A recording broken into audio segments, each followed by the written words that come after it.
Human Services Department has spent more than $3 million on a pro-Obamacare commercial starring Andy Griffith.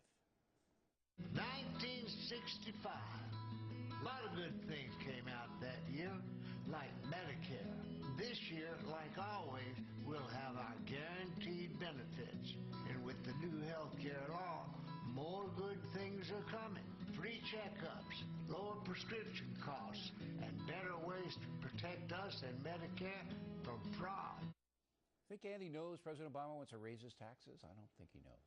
Now, the problem with that spot is the nonpartisan website, factcheck.org, says it's not true. Some Americans will see their Medicare benefits change drastically for the worse, although there is no truth to the rumor that Floyd the barber will be one of them.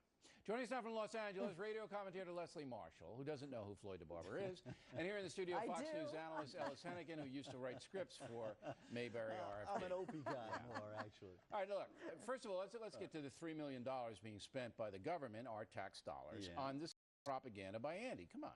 Wait a second. You and I both work in television. You're now against television advertising? No, stop. I want it to be 10 million. I've heard spin.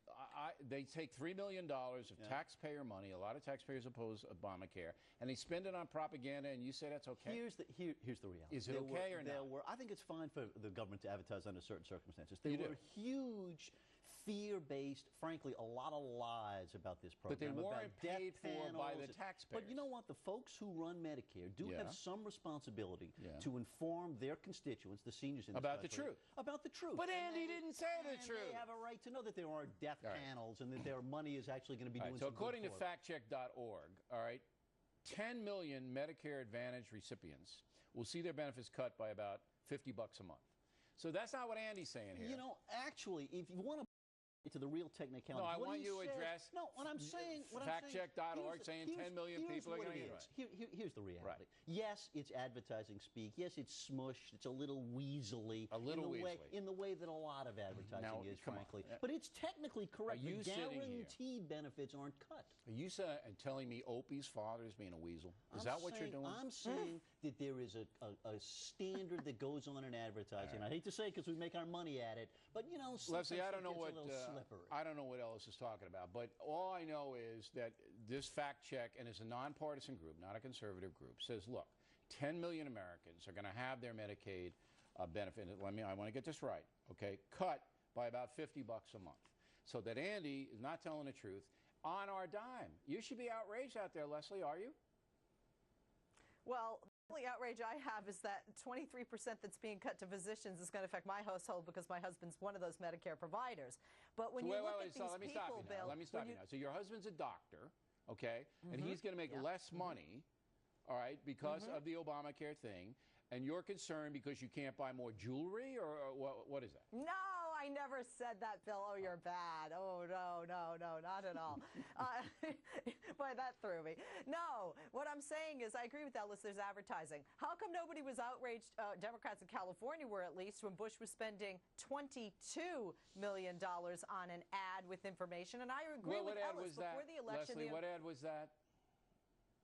There was an ad on Medicare where California Democrats stated that George W. Bush, then president, was misinforming and misleading the American people when it came to Medicare. And who paid for that ad? Who paid for that ad? The American taxpayer. All right. We'll check it out. But look, we have a $3 million, and granted, it's chump change when you have a $14 trillion deficit. But I'm saying to myself, it's just not right. It's just not right. And by the way, I want to be fair to Andy Griffith. He didn't get any money. He didn't get paid. Bill, listen, the natural extension of this argument that you're making, although it's kind of appealing in a way, government should shut down all PR operations, I don't think here's what I say. Communicate. I don't mind a public service announcement that is fact-based in stone. But now we find out that Andy is misleading the public. And look, strip your ideology away. It has nothing to do with ideology. No, you're paying for Andy to mislead you. Does that make any sense? What I'm saying. In the modern age, Bill, and you understand this in the communication world, government needs to talk to people. Okay, but they need to talk to people in a straight way. And the arena that they're operating in is the arena that all of us operate in. It's debate, it's shorthand, it's passion. You know that. Leslie, I'll make one last attempt. Are you offended that you paid for Andy Griffith to mislead you? I'm offended by that. are you, Leslie? First of all, I am not, because Andy Griffith didn't get the money. Second of all, because in advertising, let me tell you, if in advertising nowadays, Bill, I'm sorry, but if we can get the majority of the message out there, I think that is what we needed. The majority of the message to be clear. I just want the record to show that both Leslie and Ellis are not offended that their taxpayer money was spent to mislead them. No. Therefore, after the program, I'm going to give you their addresses. You can go to their house and you money. All right, Leslie and Ellis. They can send money. They can send money. No more ads on the show.